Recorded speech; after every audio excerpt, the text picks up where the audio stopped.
Yes, hello, and welcome to Release the Creative, your favorite podcast about creativity, cognition, and this week's story soup. With celery. Okay, first off, no one puts celery in soup. That's gross. There's celery in lots of soup. Yes, and that's why most soups are gross. You need to stick away from celery-laden soups. Celery is one of those things that mostly it's just cellulose and water, so why is it such a strong flavor? You put celery in anything, and now it's celery-flavored that thing. Well, when you're making a broth, you just want some stringiness in there. That's the goal. You're right. You're like, there's literally no adjective that describes celery that is a positive one. It's like, oh, it's like really pungently strong and stringy and gets stuck in your teeth and offers no nutritional value. It's actually one of the very few calorically negative. You burn more calories chewing it than it contains. I mean, it's truly, I don't understand why we cultivated this worthless crop.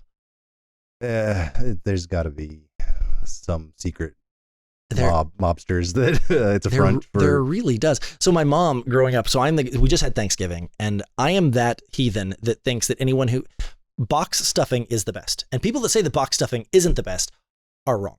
I've told you my feelings on Domino's pizza and why it's great, even though it's terrible. I don't think you have. Well, boxed stuffing is the Domino's pizza of Thanksgiving, I guess, I like what I'm hearing here. No, but, I mean, I'll just real quickly, yeah. I divide a lot of things into, I don't know what to call them, but if you want really good pizza, and right. There's like amazing pizzerias all over the country, and they're fantastic, and anything you can get delivery can't hold a candle to them. But Papa John's, Pizza Hut, Domino's, they're their own thing. Right. You can't really compare them. And That's so fair. In that other category, okay. I like Domino's, and I admit it's terrible, but it wins that category. No, okay. And so that's what the box stuffing is. I will accept that. It is not real stuffing by any stretch of the imagination. It's still good. Okay, so I would flip those exactly perfectly. I would say that it is stuffing, and that all this other stuff people claim is stuffing are overly complicated side dishes that they've chosen to put inside the bird. They're like, oh no, but my grandmother, she smuggled the recipe over on the Mayflower and uses water chestnuts and oysters. And stop talking, that sounds disgusting. Like, why?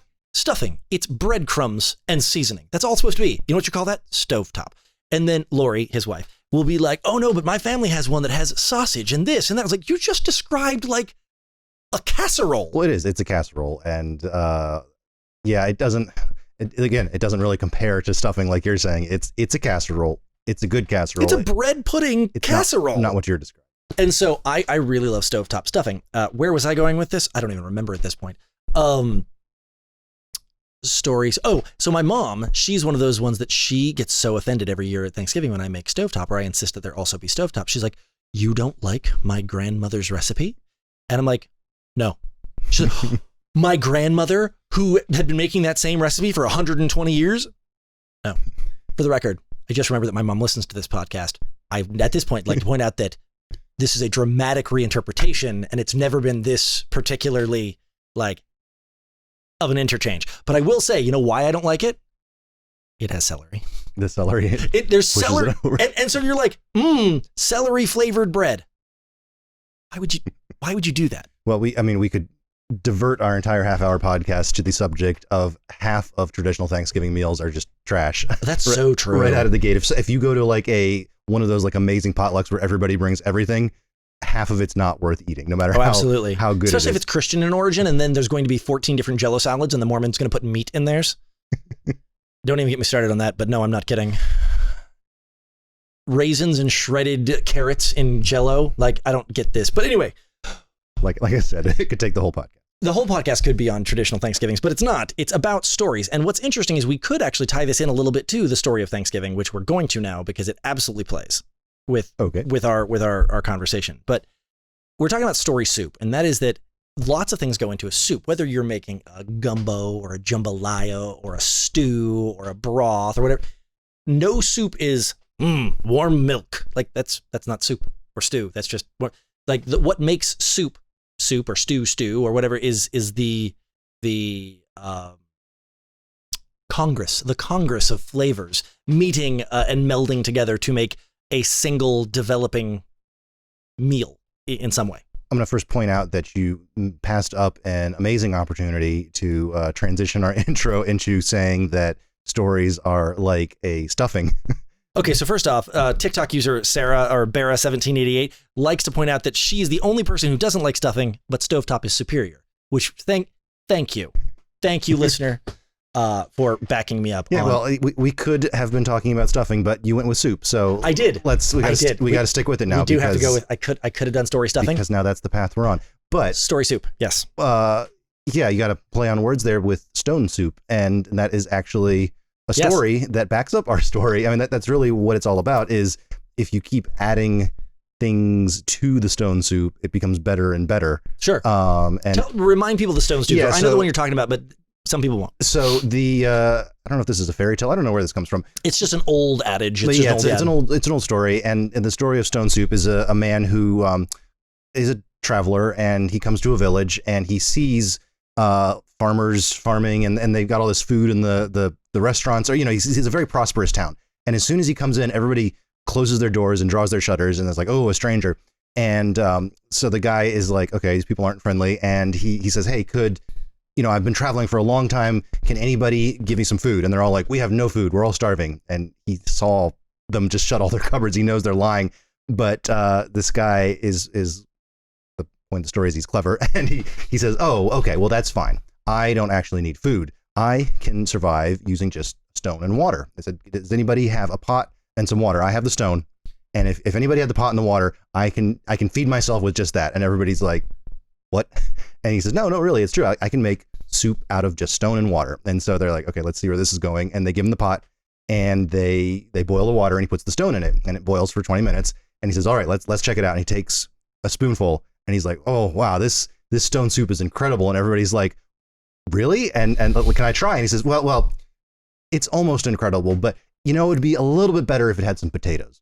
And somebody says, well, I have some potatoes, and they bring the potatoes, and then you can tell the story 20 minutes long. Basically, he makes a full gumbo, full stew. He gets every time he tastes it, he's like, well, if it just had a little pepper, and somebody's like, well, I have a little pepper I stashed away. And so none of them have to admit that they lied. They all say, well, I have a few potatoes left over, and he makes this pot of stew with everything imaginable, and they all try it, and it's incredible, and they're all like, I can't believe we made this out of just stone and water. And so the story, it's a little bit there's a lot of lessons there. I guess one of the main ones is if everybody helps a little, it goes a long ways. Absolutely. But also, I guess the lesson we're going to take away from it for our purposes today is that incremental improvements absolutely can change the product. I really like that example, actually, because it works on a couple of different levels. One, the story itself hits all the cognitive points that we're going to talk about in the second section today. We're going to talk about why that story is effective and why that story does what it does. But even in of itself, if we stop talking about it as a story and talk about it as an analogy, it's also still really, really true. Is that stories, soup, that aren't made up of a single thing. They're made up of, and everyone, this might not be, everyone has had the experience of, here, taste this and tell me what it's missing. And you taste, you're like, oh, this is delicious. Needs salt. Oh, this is delicious. The salt is always the answer. It's always, yeah. Add pepper, add garlic, add onions, add whatever, or too spicy, not spicy enough. But it was good without it. Like, it was fine. Yeah. It might have been too bland, or it might have been too whatever, but it was fine. And stories work on the same principle, is that, and I'll get it. I don't want to jump straight into the meat of stories quite yet. I want to first still talk about the purpose and the background of stories. Now, on this podcast, we've talked a lot about how that stories and folklore go back forever. And we have talked about, literally forever. The oldest things that we have are not actually stories, so that's not true. But if you start breaking down human history, so we have cave paintings. This is a very real question. Would you consider the cave paintings a story? I'm not an expert at cave paintings. I would say that it is possible a cave painting could be a story. I don't know if that's how they were used or not. Sure. The fact is that none of us do. We don't know. There are anthropologists and archaeologists who go, look, that group of people in black with the spears are clearly hunting the mastodon. We're like, and someone else is like, maybe they're just really excited. They're playing pin the tail on the mastodon. Yeah. Can't know for sure. We can't know. We can make very, very solid inferences, and we can make educated guesses. But now is the question, was this a bedtime story? Was this a history? Was this fiction? Was it nonfiction? And then we're like, oh, well, we know it was X, Y, and Z. We don't know. We have very solid educated guesses, but we don't. And then we have to argue, is fiction and nonfiction, is there a difference in stories? For the purposes of today, I will say yes. In reality, no, absolutely no difference between fiction and nonfiction. Cognitively, they are identical. And they've proven that with fMRIs, but we will talk about that another time. So we have these cave paintings. Are those stories? Yes, no, but what they are, they have no structure. So we don't know what they really are. Are they a moment? Are they an epic? Are they a saga? We don't know. Then the first alphabets we have are actually what are called partial scripts, which means they didn't have all the phonetics, despite the fact they were by the Phoenicians. We have partial scripts. The first partial script was counting ledgers. It was a way of saying 3 bushels of hay for this much copper, this much brass. It was. So those aren't stories. Those are receipts of interchange. What you call that is syntax. It's straight structure. It's 3 bushels for copper, 2 bushels for copper, for iron, for whatever. That's just syntax. It's just structure. There's no emotion to that. There's no structure to it. Then you go to the cave paintings, the exact opposite. There's no structure. All there is emotion. You have a mastodon, you have a man, you have a spear. All nouns. It's all nouns. It's all nouns. Whereas the other one, it's all numbers. One is all structure. One is all emotion. Is emotion and some semantics, some concepts, but no structure. And only when you start to combine those 3 things, you get the syntax or the structure, the commas, the periods, the structure to it. You get the semantics or the core concepts, the mastodon, the spear, the dude, and the emotion, the food, hungry, good, excitement. Once you get those all together, that's when you start having stories. And stories are the oldest form of teaching, because even before we knew how to write things down, stories are very, very, very inherently rememberable. Not a word. Super duper. I'll try to remember that. Yeah. Rememberable, not a word. So the question becomes, we have this soup of syntax, semantics, and emotions. And we have this means by telling stories. And like I said, for today's purposes, we're going to say that fiction and nonfiction are the exact same. Well, sorry, we're going to separate them a little bit, but they are in fact the exact same. So I want to talk about that as we move down the show of what is it about stories and those why is it that syntax, not a thing, syntax, semantics, and emotion, why is it that those 3 things equal memory and equal story and equal education in ways to this very moment? We have never found a better way of conveying information. And we're going to talk about, the why. And yeah. Yeah, well, let's take a quick break and we'll do that when we get back. Awesome. Hey, Jeff and I wanted to take a minute just here at the top of the show to say thank you for joining us on our new podcast and YouTube show, Release the Creative. Whether you're new to our brand of crazy or you followed us over from one of our other social media platforms, LinkedIn, Twitch, Facebook, or Twitter, we'd like to thank you for joining us here. Please take this moment to hit the subscribe and the like button and also that funny little notification button so that you can be notified of all our new episodes. We're really trying to get this new show up on the road. Thank you so much for watching.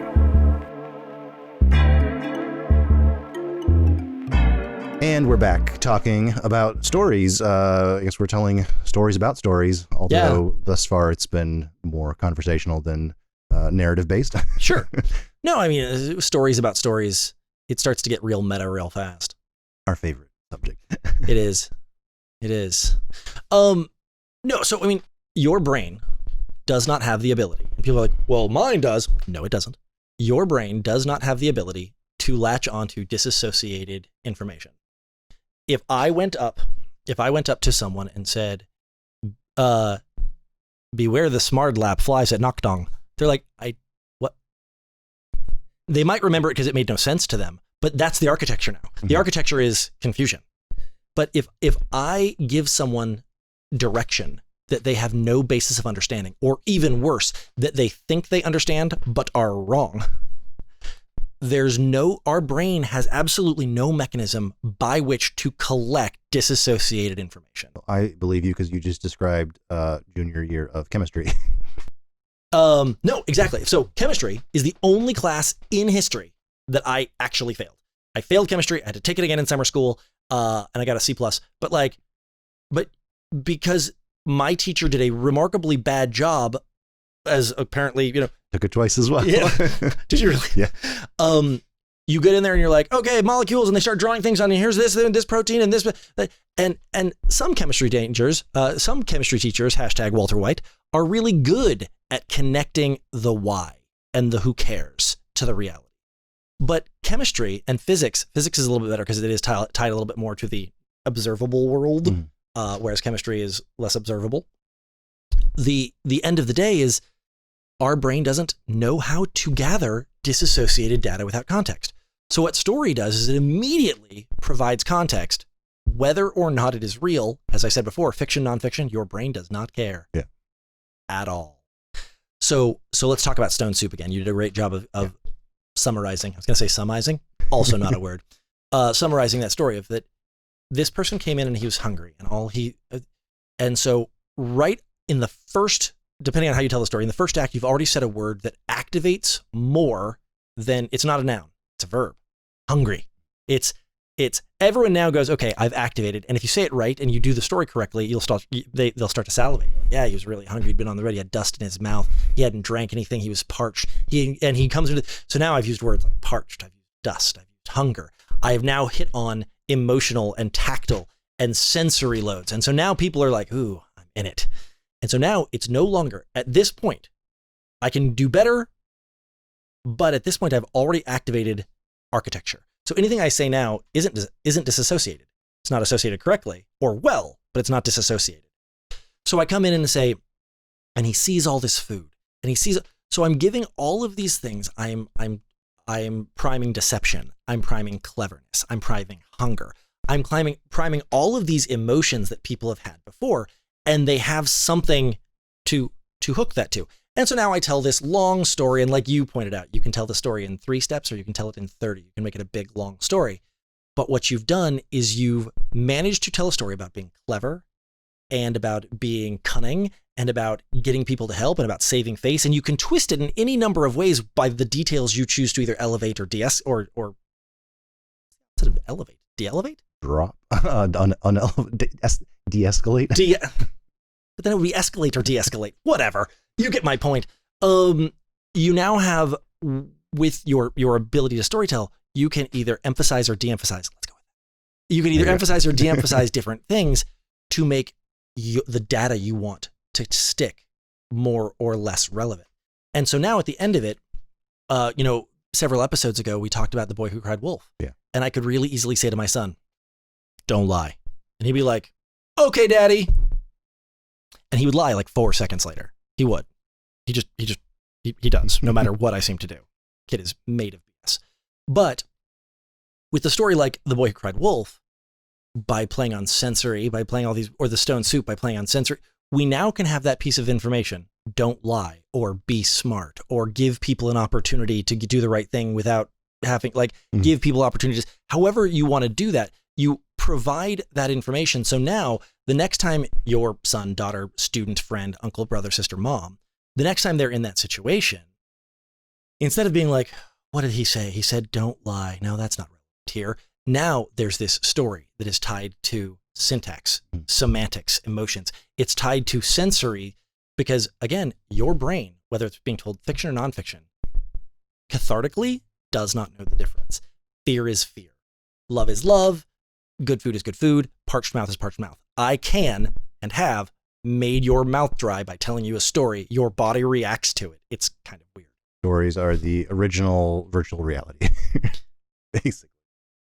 So TikTok user Sarah Barra1788 says, I tried telling my son The Boy Who Cried Wolf, and he still tells tall tales. Yeah, I think it's a son thing, because so does mine. My son is absolutely made of BS, but he's 6, so. I think the problem is wolves sound pretty cool. Yeah, like it's somebody, he's like, yeah. And then we have there's some problems to the branding of that as well. So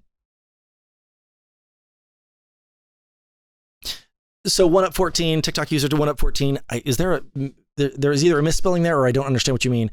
I Kratosed my daughter once. Oh, yelled at her because her bedroom was messy and said, gotcha. Oh, nice.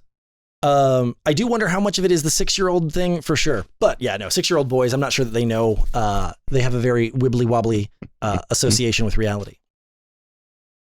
But it's fascinating to me as a super extrovert, super creative, super intuitive. When I go to, so you know this, when I was working in project management still many, many years ago, one of my very first on my own, like, cut the cord, fly little birdie, this show is yours.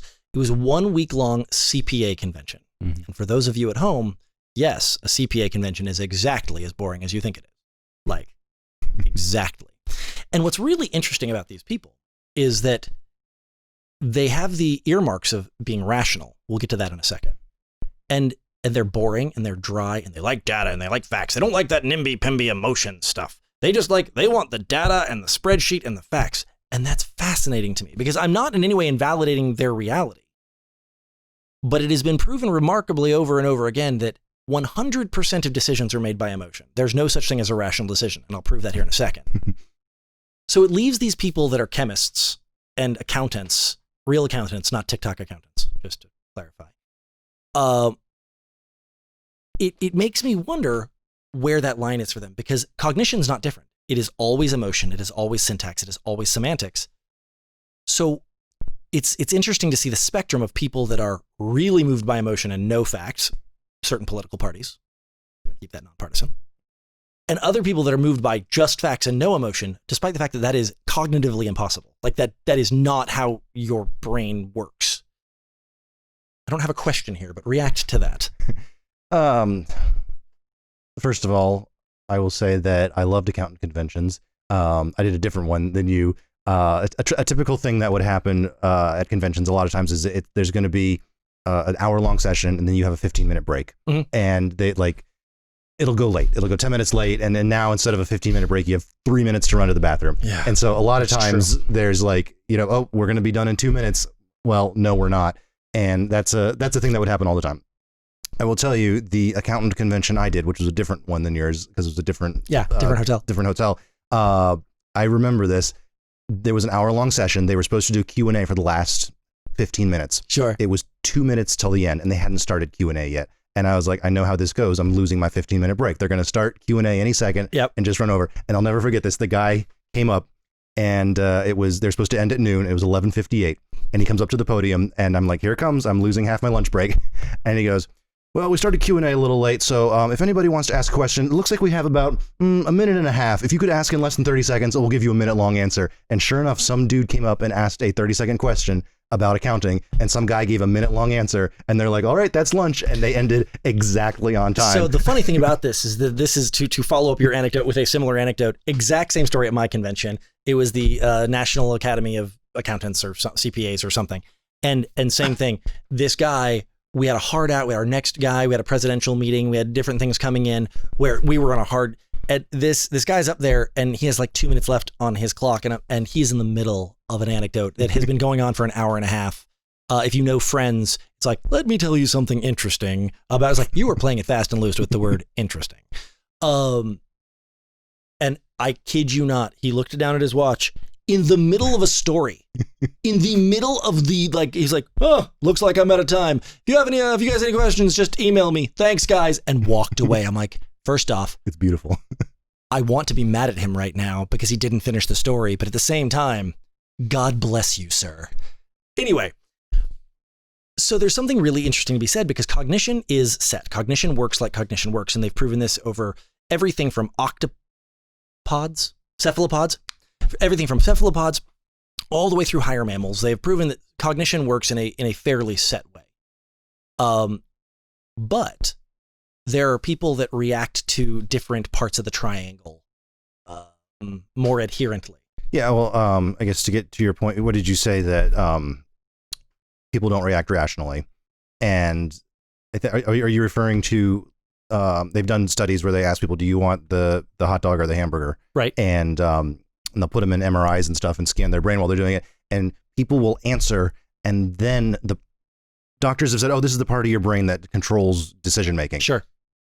They'll say, do you want the regular potato chips or the barbecue potato chips? Like just something off the cuff. Sure. Like not a big deal. Which potato chips do you want? And human beings will say an answer and then the part of the brain that supposedly is decision making, it lights up after the fact. Interesting. So what they used to call it, this is the decision making part of the brain, because what they meant was, oh, well, we hook an electrode up to you when you make a decision, that part of the brain illuminates.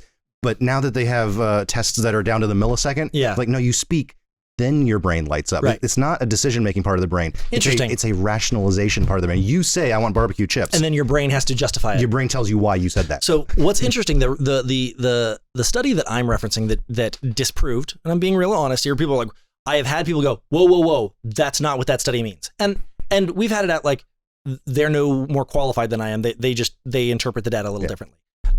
This is in fact one of the very valid scientific takeaways from this particular study. There are people who disagree with it, but there are a lot of people that do agree with it, and that's this. A lot of people have seen this study done in a lot of different ways, and a person comes to us and they hand me $10, 10 ones, and they say, you and I have 60 seconds. 60 seconds for me to make you an offer and you to accept or reject it. The offer is, I will offer you any amount of these 10 ones. Mm-hmm. You can then either say yes or no. If you say yes, you take them, we keep the money.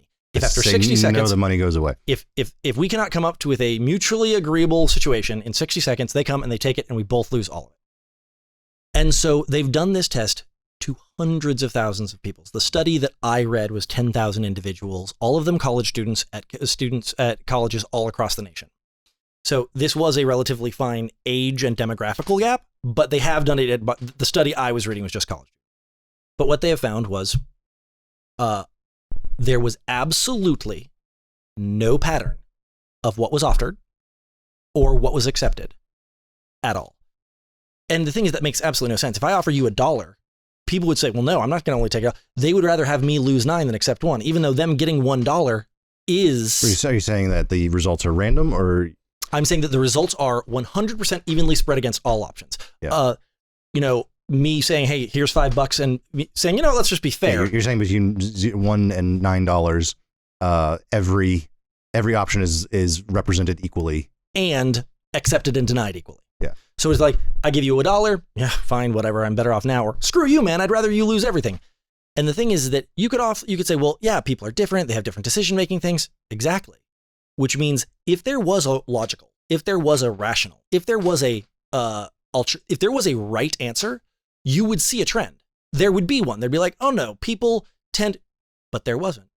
People were as equally, people were just as set on saying, no, I won't take that $1. I want you to lose 9, as they were to say, we're going to split this movie equally 5 and 5. There was unbelievably different decision-making matrices. There's unbelievably different decisions being agreed upon, disagreed upon.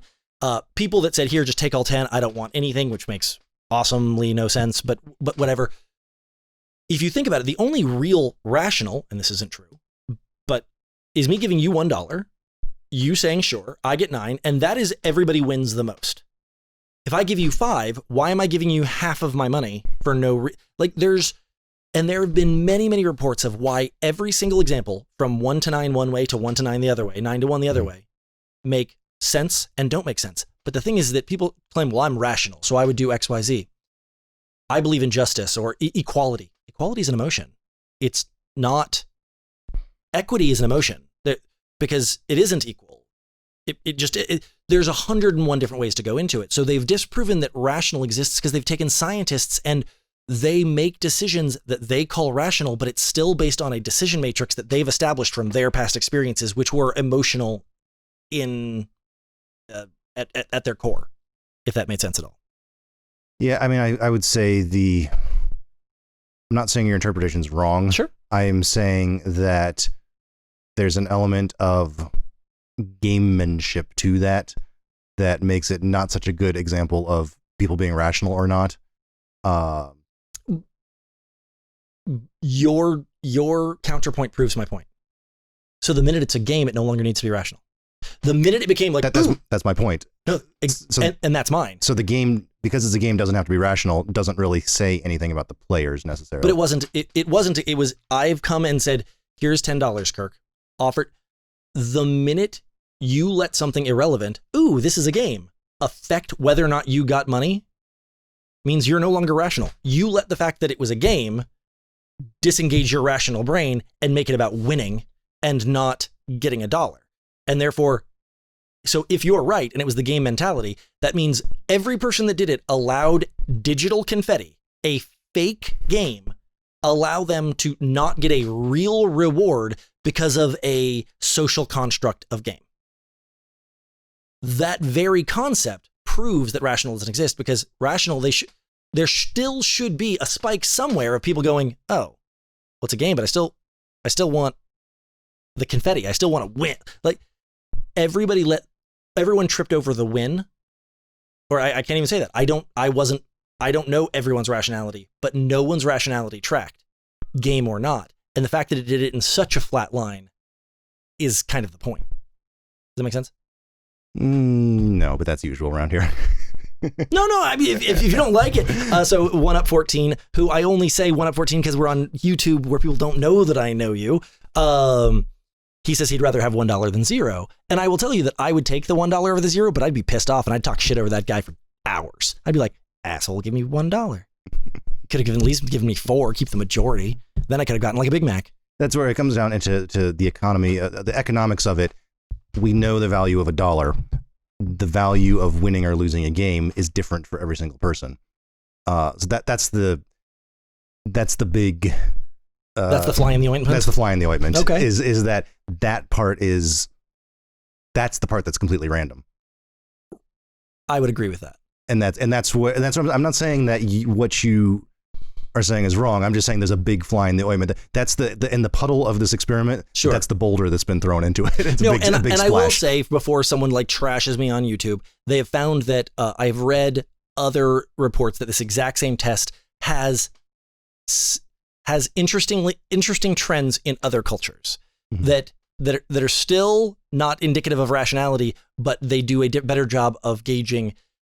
It's to your point that, if anything, that the $10 test does a lot more about American capitalism and fair and equity and gamification, whereas other countries, more impoverished countries, where the value of $1 and gamification is a little bit different, they have noticed different, albeit still weird, but different trends. And I will say, before someone trashes me online, I do know that. And this isn't me cherry picking my results. I'm just saying that when I still look at the grand picture of it, it still paints a picture of everyone's decision is based on their background. Yeah, and that's what always comes down to when you disagree with someone. You're not always arguing the same. If you weigh different things, different degrees, that game would play very differently between someone who's starving and Bill Gates. Oh yeah, he'd just give the $10. Someone who's starving really wants that dollar, or and Bill Gates is like, I don't care. So like that carries over to all disagreements and arguments. Is if there are 6 factors, we all weigh the different factors to different levels. And this is not the podcast for it this week, but I will say that I got into a very interesting back and forth on TikTok. Hi TikTok. So as you know, I am a communications dude. My entire thing is in social communications and back and forth, and in cognition and what happens after I vocalize my semantics and what happens when it hits you. Mm-hmm. That is my entire life reason for living. So I got into an interesting debate's not the right back and forth with a linguist. She has a PhD in linguistics. And so all of her communication information is internal. It is about the dialect you use, so it is not about the onus of being understood. It is about, so she has a very, very different locus or center of what communication means. She is a linguist. She's based on the language, and I'm based on the cognition. So we found out very quickly as we were disagreeing about things that I was putting the onus of understanding very much on the speaker, and she was not. She was putting it on the language, and that is a very different point of entry to communication. Yeah. And so, like I said, I could do a lot on that conversation, but it's when you're building a story, to get kind of back to our story soup, the most important part is that the ingredients, back to my onus of communication, is making sure you're putting the pieces in that is going to speak to your audience. So if you are going to be talking to, let's say, an accountant's convention, I will say that I still heard people telling jokes and the stories were boring, but they were still all about things they found interesting. They were all still usually relatively narrative based, although a little bit less whiz bang, a little bit more while wearing a fanny pack at Disneyland. Mm-hmm. But they were still based on story, and they were still based on personal experience. There was just a lot more data than you would have found in someone who wasn't data minded. Whereas in other things, you'll find lots and lots and lots of emotion, lots of passive voice. Well, you know what? One person told me that one time. You're like, interesting. Lots less data, lots more emotion. And it's that spectrum of where you move the needle on that triangle of syntax, semantics, and emotion. But really, it comes down to, if you're wanting to give someone a piece of information that they can act on, your brain has, the moral of today's entire thing is that your brain has no mechanism by which to grab on to disassociated information. So this all comes down to the point of why story soup matters. And that is that if you go, to take this full culinary aspect, if you're going to the South and you're making them a stew, they are going to have very, very different expectations of that gumbo than if you go to New Hampshire and make them a New England clam chowder, versus if you go to San Francisco and make them some, I don't know, vegan chili. Like, these are all relatively similar in their composition and their constitution, but the audience, whilst understanding what they're being given, is going to have different expectations of flavor, palette, etc. And this is the exact same thing with communications. Whether you're adding a lot of emotion, but at the end of the day, soup is soup is soup is soup is soup. And cognition doesn't vary. You're like, well, I'm talking to people that are more rational. It's still a story. 100% of the time, fiction, nonfiction, facts need a structure. They need that architecture. They need the soup. And the soup has 3 ingredients, no matter what your audience. So you've got your emotion, you've got your syntax, and you've got your semantics. And so there are people that love long, drawn-out prose and lilting words, and I am one of those people. And a lot of people are like, holy shit, get to the point. So they want you to cut down on a lot of that, and they want more data.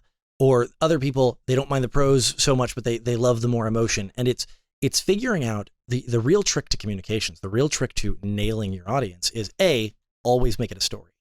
Whether you're trying to tell a story, make them laugh, make them vote, make them cry, make them buy your product, it always has to be a story.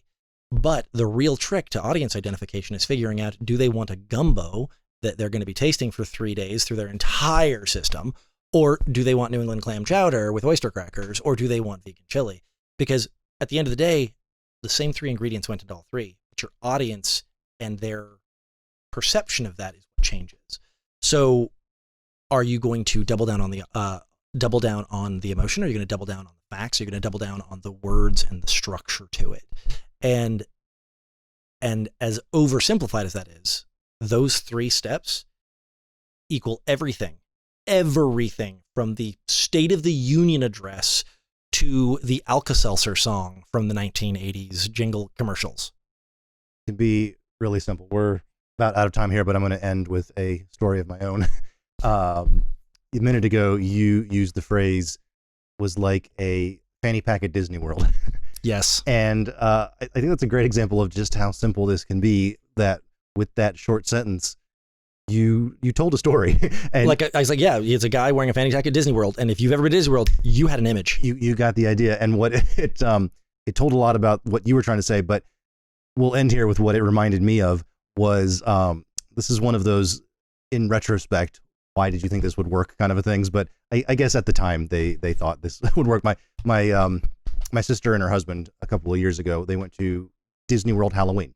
Okay. They decorate the park. Yep. And you can dress up as something. And so they went, they're from New York, and they went from New York City to Florida. And the costume they picked to wear to Disney World was, air quotes here, stereotypical tourist.